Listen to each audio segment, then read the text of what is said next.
Bueno, ya está con nosotros también el diputado Raúl Benítez para que podamos hablar de las primeras reacciones políticas que va a tener.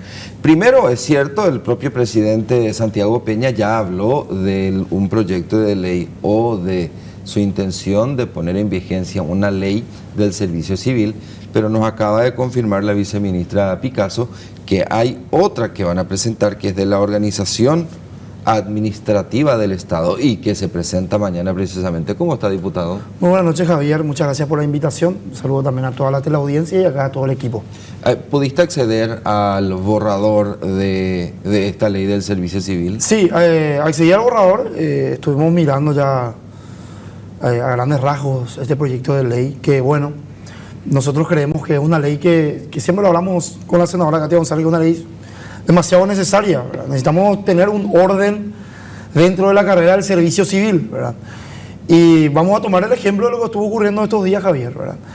El desorden que existe hoy dentro de las instituciones públicas o dentro de los poderes, como el caso del Poder Legislativo, que fue el caso más resonado en los últimos días, no es producto de un accidente, sino que ese desorden justamente favorece el cuoteo político, Javier. Entonces, es necesario que tengamos una ley que pueda ordenar este desorden, que permite que los políticos puedan mover como se les antoja de repente una persona de un cargo a otro sin ningún tipo de rigurosidad, que una persona pueda entrar, pueda ser nombrada sin ningún tipo de necesidad o sin ningún tipo de estudio, sin ningún tipo de...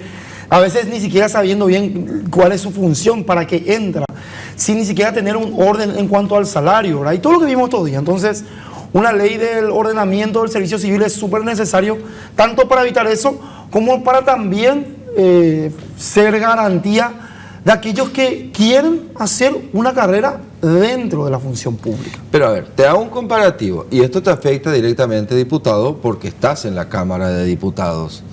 El caso del hijo de la diputada Roya Torres, 19 años.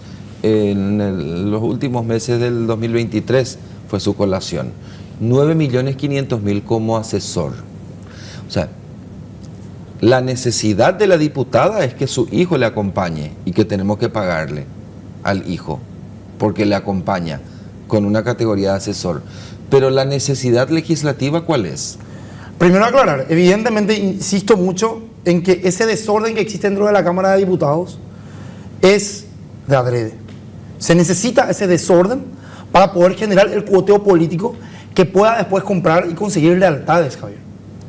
Mientras nosotros mantengamos ese desorden, favorecemos justamente para que algunas cúpulas construyan su poder de acuerdo a la capacidad que uno tiene de poder dar cargos sin ningún tipo de rigurosidad y sin ningún tipo de estudio o sin ningún tipo de función, como el caso que acabas de mencionar, ¿verdad? Entonces, esta ley, si bien esta ley, hay que decirlo, solamente toca de manera general al Poder Legislativo y al Poder Judicial, yo creo que es una apertura justamente para el proyecto de ley que nosotros también estamos trabajando con la senadora Katia González, que es esa diferenciación tan necesaria entre los funcionarios políticos y los funcionarios de carrera dentro del Poder Legislativo. Entiéndase, Raúl Benítez entra como diputado, tiene los cargos que son de confianza, que tiene que tener un perfil, no es que puede ser cualquiera, tiene que tener ciertas limitaciones, como para que yo no le meta a mi hijo, tiene que tener un montón de requisitos y un montón de limitaciones. Bueno, de tal manera, eso tendría que venir en otro proyecto de ley que pueda realmente nutrir también este proyecto de ley que está más enfocado al Poder Ejecutivo, que es necesario, pero también ya da un marco normativo para el poder Legislativo, ¿verdad? A ver, los cargos de confianza no desaparecen. No desaparecen. Este proyecto de ley justamente... En ninguno de los proyectos. En ninguno de los proyectos. Lo que establece acá este proyecto de ley es que los cargos de confianza, o sea, establece cuáles son los cargos de confianza. Y que en el tiempo que tienes que irte, la terminología cargo de confianza no existe, pero establece una función. Establece una función, establece que tenés que tener un perfil, que esta persona tiene que tener unas ciertas aptitudes y establece cuáles son esos cargos de confianza. No es que cualquiera, dentro de cualquier dependencia, como se le antoja dentro de la función pública, tiene cargo de confianza. No, acá ya se establece eso. Y establece también un tope salarial. El salario de referencia de esta ley es el del presidente de la República, como tope salarial. O sea, hoy tenemos dentro de la Cámara de Diputados gente que cobra más que los diputados, ¿verdad? ¿Y las binacionales? Y eso habría que ver cómo hacemos, ¿verdad? Justamente acá va a estar la discusión que es eterna con las binacionales que creen que son un Estado dentro de otro Estado. Entonces ahí tenemos que ver, ahí entra mucho la voluntad política a jugar también, Javier. Y la participación de la clase política en la decisión de implementar una o normativas como esta, ¿cómo está? A ver, y soy bien sincero, cuando el equipo de producción escribía a legisladores, probablemente hayas sido vos uno de los pocos que tuvo acceso al proyecto ya presentado. Otros no tienen idea todavía de qué se trata este proyecto. Yo no tuve acceso de manera oficial, tengo que decirlo. Vos me planteaste y me lo rebusqué y lo encontré. Peor todavía. O sea, de manera oficial no accediste. Pero está en el CIRPI. Esto ya fue presentado hace unos meses ya, está en el CIRPI, o sea que me lo rebusqué y lo busqué. Porque yo me entero de manera extraoficial que se querían tocar. En octubre se había presentado uno. ¿Y ahora se quiere presentar otro? No, y ahora hay otro en realidad que quieren presentar. Que quieren presentar mañana, que comentó la viceministra. Que mañana presentan dos. Uno del Servicio Civil y otro proyecto es de la Organización Administrativa del Estado. Yo me guío del que está dentro del bueno, ese va a ser reemplazado. A ver, lo que te planteo es, si se va a presentar, si se va a poner en marcha dos normativas de esta naturaleza, no tiene que ser producto de un pacto político. Totalmente. Porque te planteo, ahora mismo el Poder Legislativo y el Poder Judicial están fuera del alcance de la Ley 1626. O sea, para estos dos poderes no rige esta ley.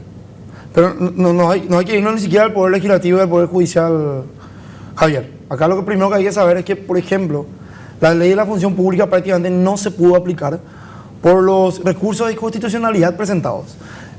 ¿A qué quiero llegar? Si no tenemos un pacto político, si no tenemos un pacto entre los tres poderes del Estado, por eso es importante que no se toque tampoco a las apuradas. ¿Y eso se va, ¿Es urgente la ley? Sí, es urgente. Hoy dijo... Ahora, a las apuradas es un problema porque otra vez podemos tener una ley que va a ser letra muerta.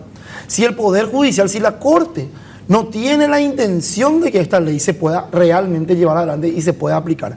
Por eso es importante que nosotros por lo menos podamos pasar por una o dos audiencias públicas antes de tocar este proyecto de ley. O si no, podemos aprobar la ley más linda del mundo, pero si la Corte Suprema de Justicia no va a salir con recursos que no van a resolver nunca, que tiene más de 20 años algunos, no tiene ningún sentido. Bueno, a ver, por eso te planteo. Colin Soroka confirmó que el 10 de enero que se reúne la comisión permanente, usted está en la comisión permanente, sí. Van a votar para ver si llaman a una extra y tratar estos proyectos que plantea Santiago Peña. Y se va a hacer, supongamos que haya votos para convocar a ambas cámaras. Que normalmente cuando, en la experiencia que tuvimos hasta ahora. Bueno, va a haber votos. Y van a convocar a ambas cámaras y van a tratar de un zapatazo, va a ser un tratamiento express de vuelta. Bueno, y ahí justamente nosotros tenemos lo que te acabo de decir, Javier, ¿verdad? No va a tener ningún sentido. Nosotros vamos a plantear que por lo menos se dé un tiempo de debate de tal manera que vengan los afectados, que podamos convocar también que podamos tener una conversación con el Poder Judicial, o si no, esto no tiene sentido.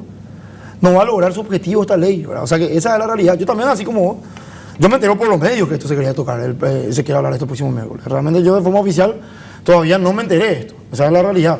Entonces, con esa información, que es la misma que vos manejás, nosotros vamos a plantear que esto tenga un tiempo, que tenga por lo menos una audiencia pública previa, que podamos hacer una reunión por lo menos con los poderes del Estado, de tal manera que esto se dé mediante un pacto para que se pueda cumplir.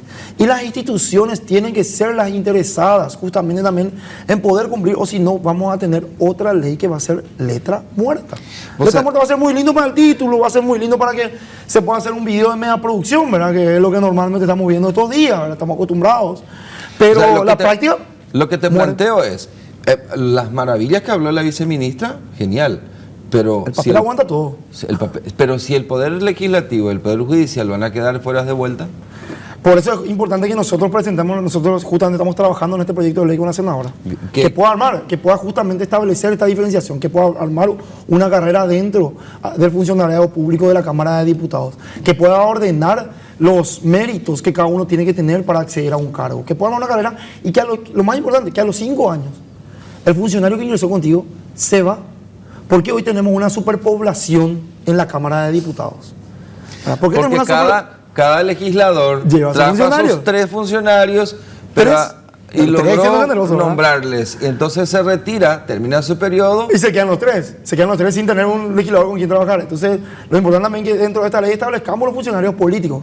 Funcionarios políticos son aquellos que cuando termina tu mandato se van contigo. Vos te vas, se van contigo. Fíjate que en Termina. las comisiones también se requiere a altos profesionales porque son prácticamente los que te ayudan a definir los criterios técnicos y científicos. Totalmente. Es por eso que tenemos que establecer, por este proyecto que estamos trabajando, esa carrera por méritos, por aptitudes, la cantidad que se necesitan para las comisiones y que justamente también nos puedan sacar esos funcionarios políticos que tenemos dentro de las comisiones que tienen que darnos dictámenes técnicos. Para la discusión política ya estamos nosotros.